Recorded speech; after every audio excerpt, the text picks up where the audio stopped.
Hey,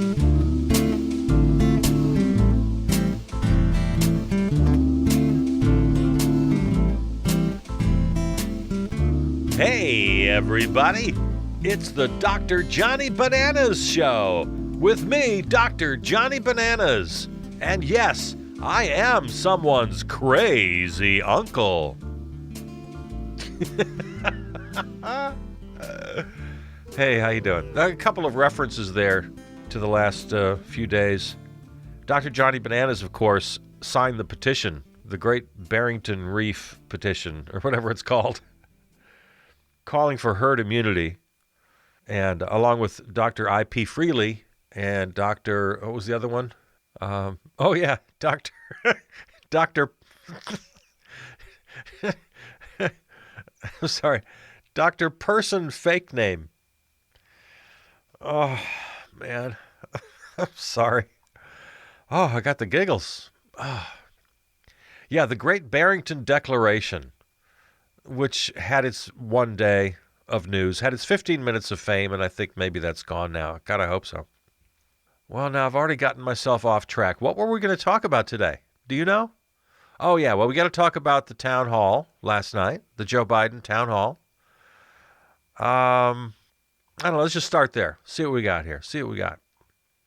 Oh, first of all, before I go any further, I got a big shout out. Just nothing but love for all the people standing in line, all the voters standing in long lines for hours and hours. You've seen the pictures. You've seen the video. It's happening in Ohio. It's happening in Georgia. Thanks to voter suppression, long, I mean, quarter of a mile, waiting for hours. Big love to the voters of Georgia and Ohio and wherever else this is happening. It's not easy, but man, what an inspiration. You guys are getting it done. Millions of people voting early, despite all the efforts of Republican state legislators around the country trying to suppress your vote. Of course, voter suppression came up in the Amy Coney Barrett hearings. Cory Booker trying to school the judge on what's going on out there. And she, as we talked about yesterday, she looked at him while he was telling her these things like she'd never heard this stuff before. And I think she probably hasn't. She has no idea what's going on out there, and yet she's going to have to make rulings. This one voting site per county? Are you crazy? This is what they're trying to get away with in Ohio. Reading now from The Guardian. In-person early voting started in Ohio this week, and in the state's largest cities, it was a total mess. In Columbus, the line stretched for a quarter of a mile. In Cuyahoga County, the hours-long wait began before polls even opened. All of this was entirely predictable thanks to an Ohio state law passed in 2006 by a Republican-controlled legislature and signed by a Republican governor. The number of in-person early voting sites is limited to just one per county. That means, listen to this, Vinton County, a Republican stronghold in the state's southeast that's home to just 13,500 Ohioans, has approximately 97 times more polling places per voter than Franklin County, the deep blue bastion with a population of more than 1.3 million. 97 times more polling places per voter. And they're trying this everywhere. They tried it in Houston, Texas, Harris County, where the governor decreed that there be only one drop-off box in the entire county, Harris County, the home of Houston, 4.7 million people. We saw what happened in the recent primary here in Wisconsin, where because of COVID, polling places were reduced from 180 to 6 or something like that. I don't have the exact numbers in front of me. Georgia, the epicenter of voter suppression. And it all started when the Supreme Court of the United States gutted the Voting Rights Act. And again, Amy Coney Barrett seems to really just not know or not care. Now, I don't want to get back into it. We've talked plenty about her. But the more I think about her, I think she's a true blue social conservative. and honestly has no idea what's going on with the other factions in her party. I think she's just led around by the nose on that stuff. The money laundering, the corporate crime, the voter suppression, all of the skullduggery that happens in the Republican Party. I think she just kind of turns a blind eye. She's willfully ignorant. She doesn't want to know. Don't tell me. She's like the crime boss's wife. I don't want to know. Don't tell me. She's just all about hating gay people and not allowing you to wear a condom. I don't know. Let's not go back down that road. So the main point, the reason I stopped myself, really all I want to do is for those of you listening in Ohio, Georgia, Texas, wherever else they're trying to take your vote away from you, and you're standing in long lines for hours at a time, oh, Lord, mercy, God bless you, is all I can say. All love, big love to you guys. All right. Okay, the town hall. What can I say about the town hall here? All right, Joe Biden. Not a fan, right? But I got to tell you, I have never seen Joe Biden, ever. And I mean ever. This goes back to his first run in, was it 88? Was that his first run? He's never been as sharp as he was last night and on his game. Holy cow. This guy was getting it done. Deep into the weeds of policy. Details. Not a wasted word. You know, he has a reputation of going off on these long-winded tangents. And always a quote from his dad. You know, my dad used to tell me, Joey, you don't have to jump into the clown car just because it happens to be passing through the neighborhood. You know, whatever. He's always got something. And he's interrupting himself, and he stops himself, and he's a mess half the time. He has been. Last night, he was Barack Obama and Bill Clinton and Jimmy Carter all rolled into one. He had the kindness and the empathy of Jimmy Carter. He had the wonkiness of Bill Clinton. He had the intelligence and the warmth of Barack Obama. He had it all. It was crazy. I couldn't believe it. And this is coming from someone who I can't stand Joe Biden. But I got to give him credit. He did it last night. He knocked it out of the park. It was a sight to see. It was a performance that I never expected in a million years. Policy. I'm talking policy on COVID, on energy, on the environment, on the economy, on criminal justice, on the racial divide.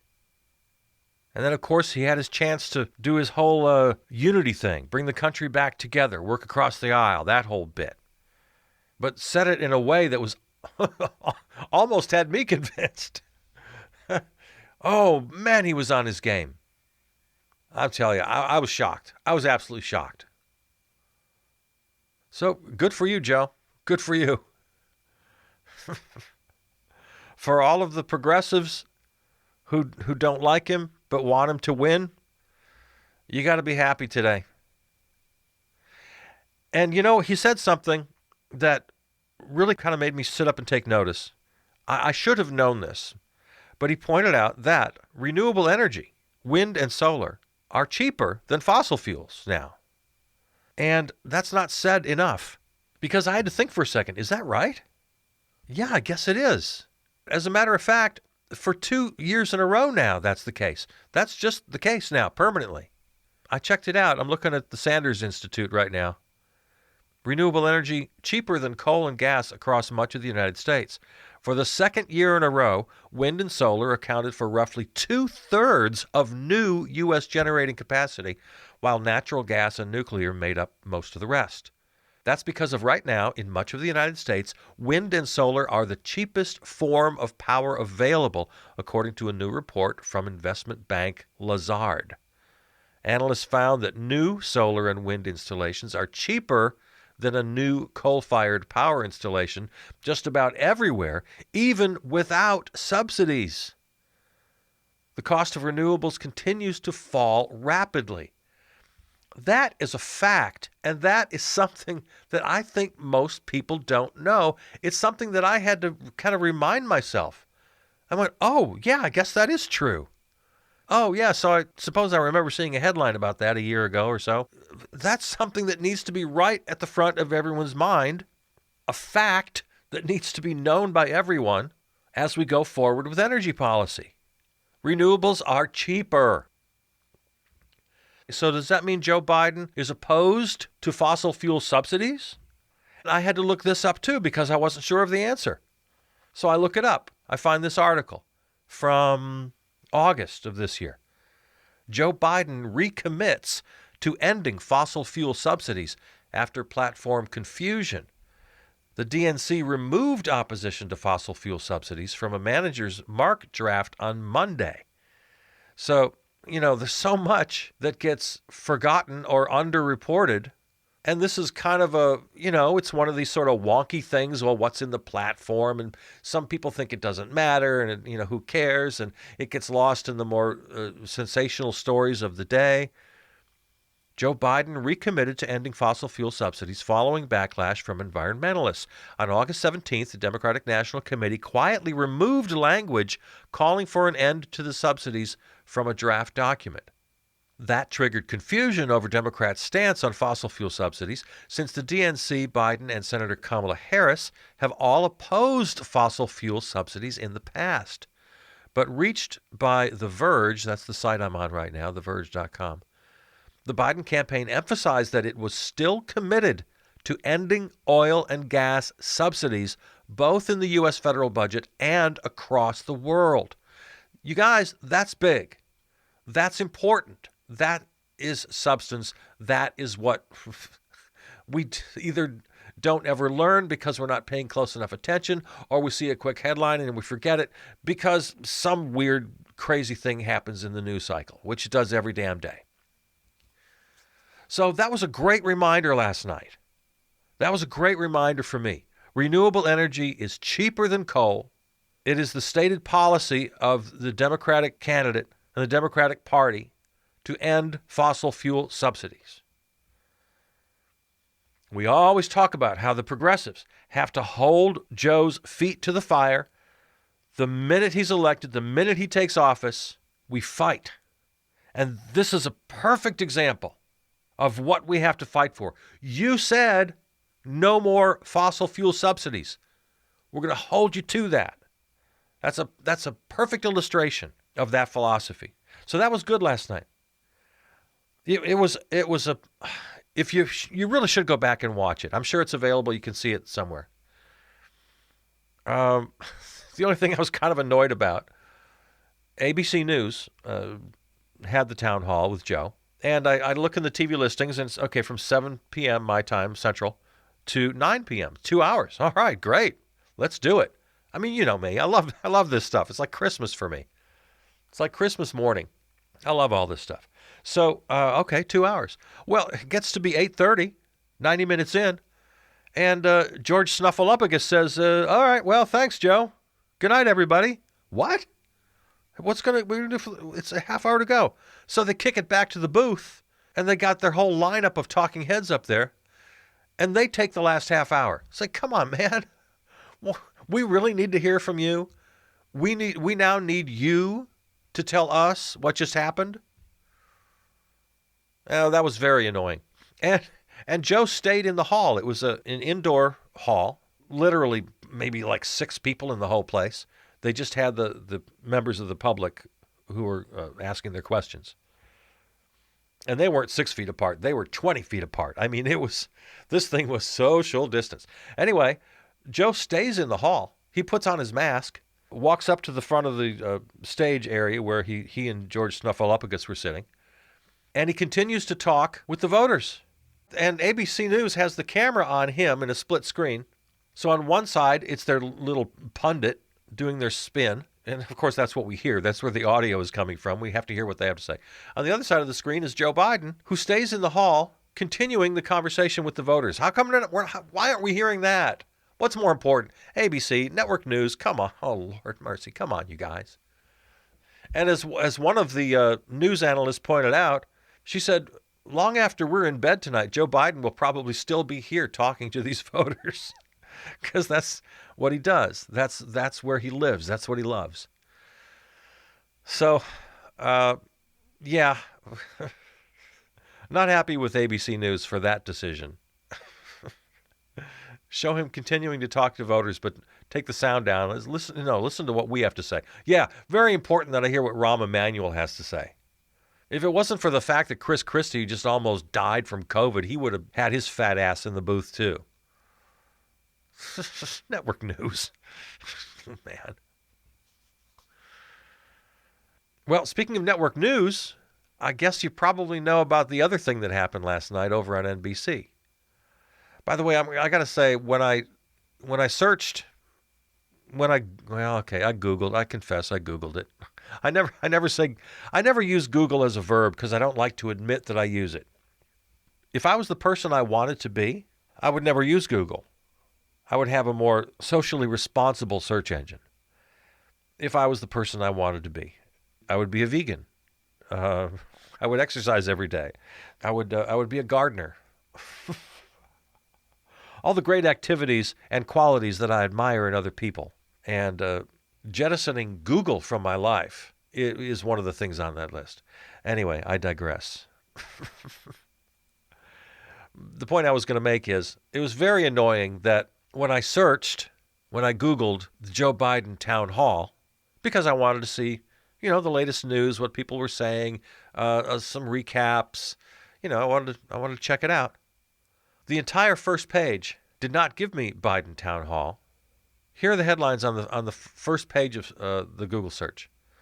CNN, stark contrast between Trump and Biden.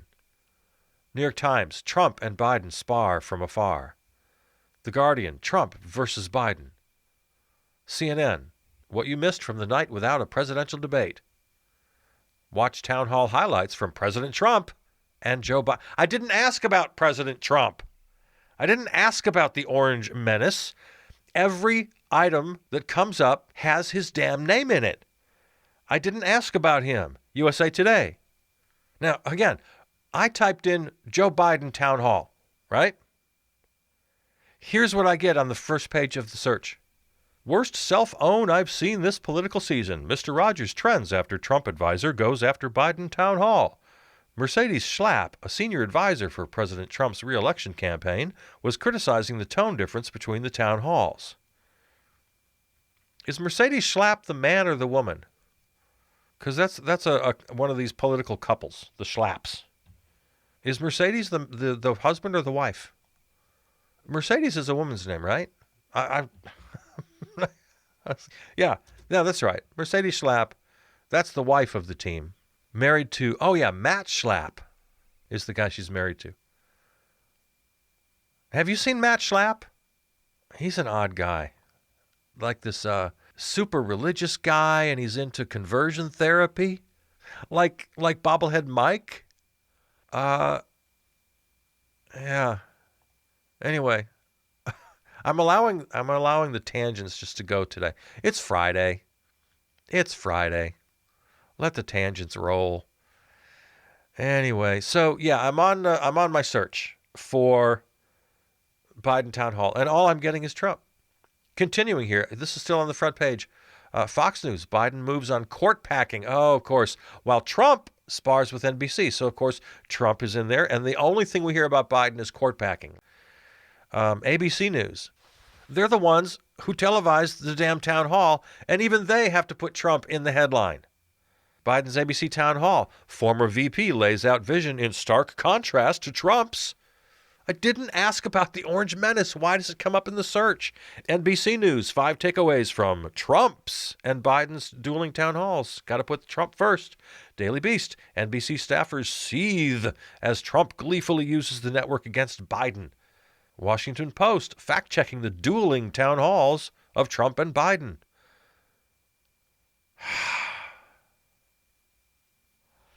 We've got to be better. I've got to be better. And I'm going to try to convince you to be better. All they want to do, the guys in the suits, in the boardrooms, with the money, with the power, all they want to do is lead us around by the nose. I don't want to turn this into another whole media critique, but I just got to take this moment to remind us all. We're just being manipulated constantly. I search for Joe Biden's town hall and I get Trump in every headline. There's no need for that, especially with what I told you about the event itself. It was mind-blowing. The skill, the deftness, the brilliant performance of Joe Biden, the dense content contained in those 90 minutes. And these are the headlines we get. All right, well, let's go to the other event for a second. Because I got to mention some of these things. First of all, Conan O'Brien, there were some pretty good tweets. Conan O'Brien had a pretty good tweet regarding the NBC decision to have a town hall with the Orange Menace. Quote, I can't remember the last time I was this shocked by an NBC programming decision. Conan O'Brien. The Guardian headline, Trump and Biden town halls, 2 channels, 2 candidates, 2 planets. Yep, that's a good headline. That was the best headline. That summed it up. The Trump event started also at 7 p.m., same time. It went for 1 hour. So for that first hour, I would just very occasionally switch back and forth. I was mostly on Joe's show. But just briefly, I would switch back. And they did have some commercial breaks, so I would go during the commercial breaks. So I saw some of the Orange Menace performance. And it was just so painfully predictable. It's just every same old tired line from his stump speeches, the same old lies, the same old fake news attacks. He's just all over the host, Savannah Guthrie, just completely berating and disrespecting her, of course, like he always does, calling her every name in the book, all the lies, the Obamagate. I have a health care plan. It's right here in my pocket. We're building a wall and Mexico is helping. Just everything, just every lie. It was just the same old, same old, same old. By the way, another tangent. We don't really need to get into all this, but you got to be taking some pleasure in the crash and burn. It started with Senator Ron Johnson a couple weeks ago when he finished his big scandalous report. They were counting on that. All the things he wanted Zelensky to do over in Ukraine. You got to do us a favor, though. All this dirt on Joe Biden. And he couldn't come up with anything. It was just a one-day headline. He was hoping, and the Orange Menace was hoping, it was going to be this beautiful October surprise. But just nothing. That landed so softly and no harm done. Just nothing. And then right on the heels of that, just last week, Bill Barr, he's going after Robert Mueller and, so-called investigate the investigators and all the skullduggery. But I know I overuse that word, but I really like it. All the skullduggery happening with the Mueller report and the whole unmasking scandal and Obama and Biden spying on the Trump campaign. Bill Barr couldn't come up with a damn thing. Just kind of shrugs his shoulders. Sorry, boss, I got nothing. And now, just in the last couple days, we hear this bizarre story. Rudy Giuliani has been promising us with his big rants on Fox News about all the stuff he's finding, all this dirt he's finding. And he's got people over in Ukraine. He's got his henchmen over there, and he's getting done what Zelensky wouldn't do for us. And again, he's got nothing. And finally, they come up with this bogus email, supposedly from Hunter Biden, found on a hard drive at some nut job's fix-it shop, Emmett's fix-it shop over here, this crackhead who appears to have this damning email that, by all accounts, it looks like Rudy just typed it up himself. It's just forged. It's just fake. So all of that, just crash and burn. You got to take some pleasure in that. All right, quickly, just really quickly, the Orange Menace, same old garbage. Oh, well, the first thing I noticed, the Orange Menace had a woman over his shoulder sitting in the audience. Can't really see her because she's got a mask. but she's tall.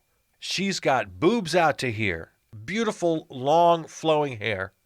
And so I'm thinking, this can't be a coincidence.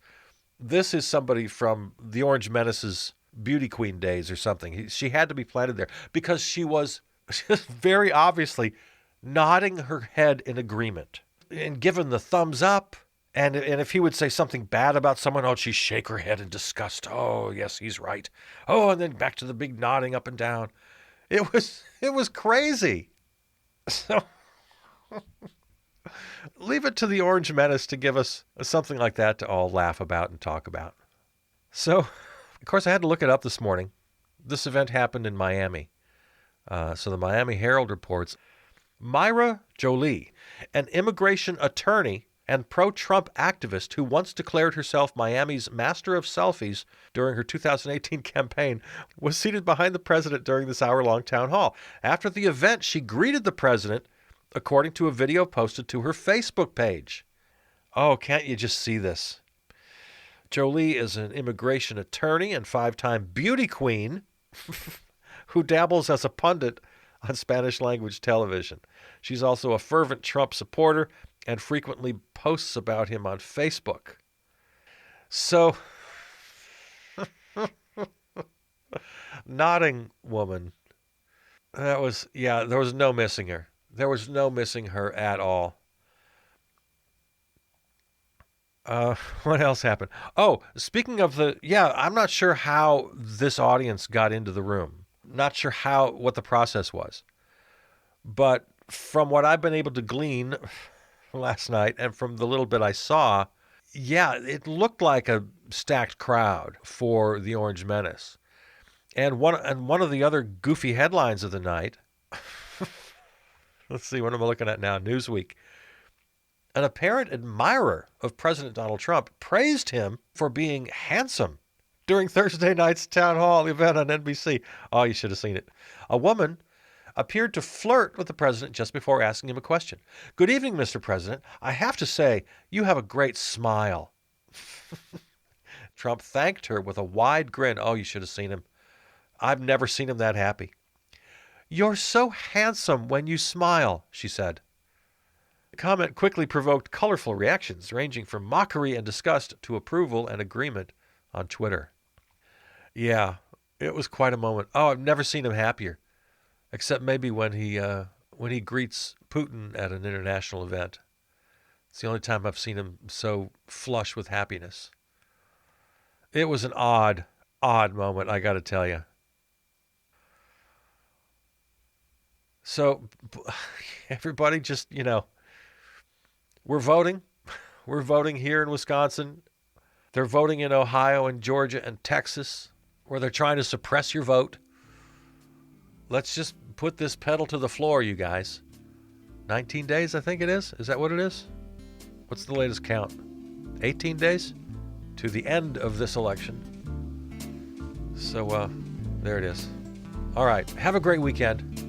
This is Dr. Johnny Bananas. No, I won't take that joke too far. It ends today, I promise. We won't go back to that. It's played. Oh, it's so played. This is The Log. I'm Charles Purcell. I love you. See ya.